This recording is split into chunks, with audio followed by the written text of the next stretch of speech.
can't keep doing this. You can't keep doing shitty things and then feel bad about yourself like that makes it okay.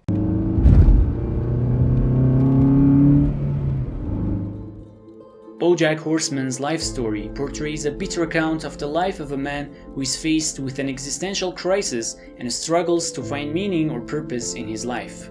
While most of us aren't Hollywood actors living in Beverly Hills with everything handed to us, we can still relate to BoJack on various levels and see reflections of ourselves in his struggles. During his childhood and even after that, BoJack was constantly humiliated by his parents. He didn't have a suitable role model to help him form a balanced personality and the necessary psychological mechanisms to confront with the difficulties of life. And in adulthood, he steps into the world of acting in Hollywood, a place filled with fierce competition and the relentless pursuit of success, where individuals undermine one another and exploit every opportunity. While BoJack's environmental conditions might not have been entirely fair, as an adult who is responsible for his choices, he wastes numerous opportunities that could potentially lift him from his state of misery. In this video, we will explore 3 dimensions of BoJack's life that held the potential to grant him purpose and pull him out of his misery. These aspects include family and friends, job, and emotional relationships, all of which BoJack seems to struggle with. It is difficult to blame BoJack for his relationship with his family. His parents, Beatrice and Butterscotch Horseman, both blamed their son for being stuck together in their marriage and constantly berated him. As a child, BoJack was only a victim of emotional abuse by his family, but as an adult, he makes a series of mistakes in his relationship with them. At the beginning of his career, BoJack constantly seeks his mother's validation and approval by inviting her to his television show. But Beatrice shows that she is still a stubborn and captious person.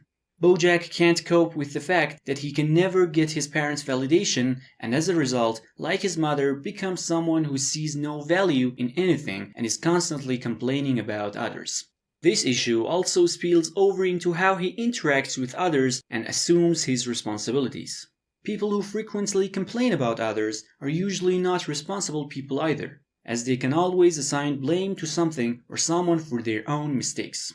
Instead of trying to understand the impacts of his family dynamics on him and improving himself, BoJack constantly seeks their approval or tries to take revenge on his mother, and in this way he cannot end his confusion.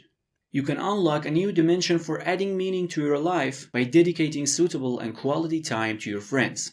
However, BoJack's interactions with his friends and others are in a way that deprives him of this possibility. BoJack's behavior toward others alternates between a negative and positive pole. Sometimes he invests all the time and energy in the relationship and interacts in a completely friendly manner, and then suddenly disappears or evades from the other party. This alternating behavior confuses his friends and those around him and creates a void in their lives. This situation leads them to keep their distance from BoJack in order to protect themselves, and understandably, they may not see BoJack as a reliable person. BoJack alternating behaviors reflects his inner conflicts. When he feels like he has succeeded in attracting the other person, he starts mocking and disrespecting the other party. On a subconscious level, BoJack fails to see himself as a lovable person. His capacity for being loved is limited, and he deliberately avoids mutual relationships to escape the responsibility associated with such relationships. We'll delve deeper into this point in the emotional relationships section. We know that helping our loved ones not only makes us feel good and self-confident, but also works miracle in our relationships. BoJack has enough intelligence, charisma, and financial capabilities to help others. But his obsession with his past and his problems makes him self-centered both in his conversations and actions. As a result, he struggles to establish meaningful and reciprocal relationships with his friends. Analyzing BoJack Horseman's career allows us to see how he deals with the issue of purpose in life. He starts his career as a stand-up comedian. This move could be considered as a form of defense mechanism called reaction formation, where he seeks to channel his negative energies in an opposing manner. BoJack wants to replace the frustrations and bitterness of his life with humor and making people laugh. And this is a very positive step for BoJack. On the other hand, playing the role of Secretariat, who was BoJack's childhood hero, becomes a long-term goal for him. In the early stages of his career, BoJack abstains from drinking. He has healthy relationships with Herb and Charlotte and is generally content with his life. But getting famous makes BoJack start interfering in Horsing Around series, which damages his relationship with Herb. BoJack's participation in the Horsing Around project was made possible thanks to Herb and was satisfying for BoJack. But this situation came to an end for BoJack when he invited his mother to the set as an audience member.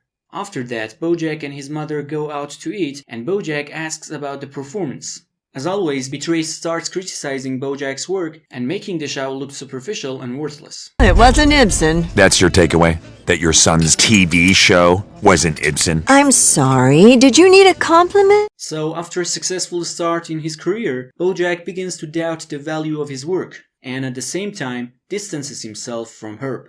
Money and fame allow him to sleep with others and indulge in alcohol and drugs. These factors not only distract BoJack, but also don't allow him to confront his problems. After Horsing Around project, BoJack remains disconnected from his career for 18 years and only fills his time by rewatching his show. Watching the series again and again gives him a false sense of security and control. Unlike other periods of his life, reviewing Horsing Around doesn't bring him a feeling of regret. Since it is shown in the frame of the television, BoJack is the hero of the story and the happy ending is always waiting for him. Horsing Around keeps BoJack in a fantasy world and, in addition, lowers his self-confidence as an actor. People know BoJack as the horse from Horsing Around, something that BoJack hates. His lack of self-confidence makes him doubt his abilities as an actor. He disappears in the middle of the Secretariat movie, where he plays the most important role of his career. And later he struggles to see himself as deserving of receiving an Oscar award. Interestingly, despite BoJack's transformation from a sitcom actor to a movie star, during the period when he is an unknown actor, he is much happier and more at ease. The reason behind this situation can be traced back to the theme of the Horsing Around series, where on the stage he is a part of a family that gives him love and hope, and this is exactly the piece of the puzzle that BoJack has been searching for. According to Sigmund Freud, the father of psychoanalysis, falling in love requires a kind of acceptance of vulnerability. When you love someone, you get so emotionally and physically close to the other person that you share all your desires, wishes, and fears with them. This level of trust makes you vulnerable.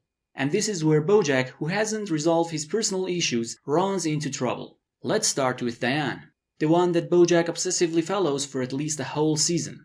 The first time they see each other, BoJack is by no means attracted to Diane. This happens when BoJack sees that Diane is struggling at a gathering to connect with others and have a good time. In their first conversation, Diane expresses pessimistic views about the gathering and her problems in high school. After that, in the process of writing BoJack's biography, they talk about their past and the difficulties they face in adapting to life. Similarities between their experiences offers BoJack an opportunity to share his misery and find comfort in Diane. However, even if Diane wasn't in a relationship with Mr. Peanut Butter, the idea of them forming a good couple with BoJack seems far-fetched. Perhaps BoJack and Diane can both openly discuss their issues and problems in their relationships and find emotional release. But their entanglements with their past and existential crises are so extensive that they can never achieve a calm state where they can resolve their problems. To put it simply, they are too much alike and can never complement each other. BoJack's goal in establishing an emotional relationship is to heal the wounds left by his mother and make up for the past. And this is why he abandons everything during the filming of Secretariat and goes to Tesuque in New Mexico, hoping to find a fresh start with Charlotte, someone he once had feelings for. Unaware that Charlotte has been married for a long time and it's only BoJack who is stuck in the past. Among all the people BoJack has been with, Princess Caroline is probably the best option for him. She is an independent, tactful, and stable individual who truly loves BoJack and can help him both in his career and in managing his life. But maybe the fact that she is always available may have caused BoJack to underappreciate her, resulting in his reluctance to actively pursue her affection. In general, love is a conditional concept in BoJack's life, a concept that can never be mixed with confidence, mutual trust, and hope for the future, and is resolved in the sea of BoJack's inner conflicts. Thanks for your time. Don't forget to subscribe to our channel.